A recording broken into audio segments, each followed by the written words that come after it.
Hey everyone! This is the project I teased in my last video on the channel.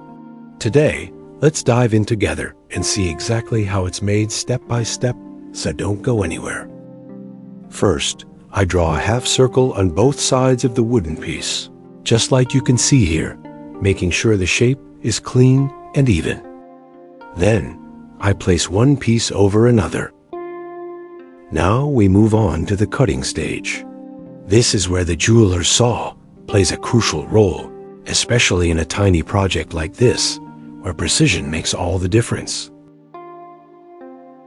Now we move on to sanding the edges, smoothing all sides for a clean and precise finish. As promised, I've shared a short video showing how this sanding tool is made, so follow us and stay tuned for more. Both pieces are now ready, so we can move on to the assembly stage and start putting everything together carefully. For your information, I'm using 3mm plywood along with white wood glue to assemble and secure the pieces together. Now I glue the back piece of the furniture.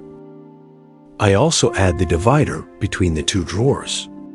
Now I place the horizontal piece, and you can start to see the shape of our miniature masterpiece coming together beautifully. Now I take a 3mm thick round wooden piece and cut it into smaller parts. These little pieces will be used as decorative details, adding a unique touch and enhancing the overall look of the miniature furniture.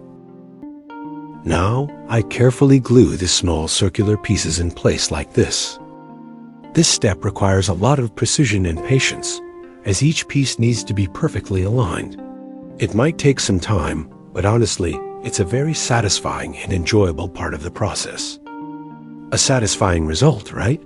Now let's move on to the next step. Now we'll start working on the legs. I take small pieces of cedar wood and draw the shape on them like this, preparing them carefully for the next steps of cutting and shaping. Now we start sanding the excess to shape the legs using a sanding machine. We rely only on sanding for this step because cedar wood is relatively soft and easy to work with, which allows us to achieve smooth curves and precise shapes without needing more aggressive cutting tools. Now we assemble the legs like this, as you can see here, making sure everything is aligned properly. Be careful not to use too much glue, as it can get messy and affect the final look of your miniature piece. Now I apply a slightly dark base coat on the legs to help enhance their visibility and make the final details stand out more clearly. Now we let everything dry completely before moving on. Next, we'll start making the drawer, ensuring it's built carefully so it slides smoothly and works perfectly once everything is assembled. In this step, I want to give the drawer front a clean and attractive look. We use white paper and cut it into this specific shape, making sure the edges are neat and well aligned to achieve a smooth, decorative finish that enhances the overall appearance of the piece. We take two pieces for the drawers and paint them a slightly dark brown color, giving them a warm, natural look that complements the overall design of the piece. We glue the paper we cut earlier onto the drawer fronts in this way, making sure it is carefully aligned and firmly pressed to achieve a smooth surface and a clean, decorative finish that enhances the overall look of the drawers. For an easy decoration, use a small brush and paint, then apply close dots like this to create a simple and elegant pattern.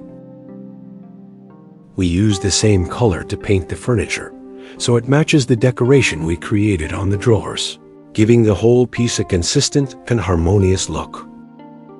We glue the fronts onto the drawers after everything has fully dried, including the glue and the paint, making sure each piece is properly aligned and securely fixed for a clean, professional finish. For the drawer handle, we use a small bead with a hole and a round wooden piece. Then paint it red so it stands out clearly on the drawer and adds a simple decorative touch to the overall design. we drill the drawer fronts and attach the handles. If you made it this far and enjoyed the content, don't forget to support us with a like and follow for more creative projects like this. We place this piece on top of the furniture and paint it a darker color so it stands out beautifully and gives a final elegant touch. We attach the legs after the glue has dried. It may seem difficult at first, but keep going, your skills will improve over time. Finally, we're done. The furniture is now ready for your miniature home, adding a charming and realistic touch to your small space. Wow, the drawers slide so smoothly. The result is truly amazing. Make sure to watch the sofa video that will appear on your screen. Now you'll definitely enjoy it. Thanks for watching, and I'll see you in the next video with more creative miniature projects.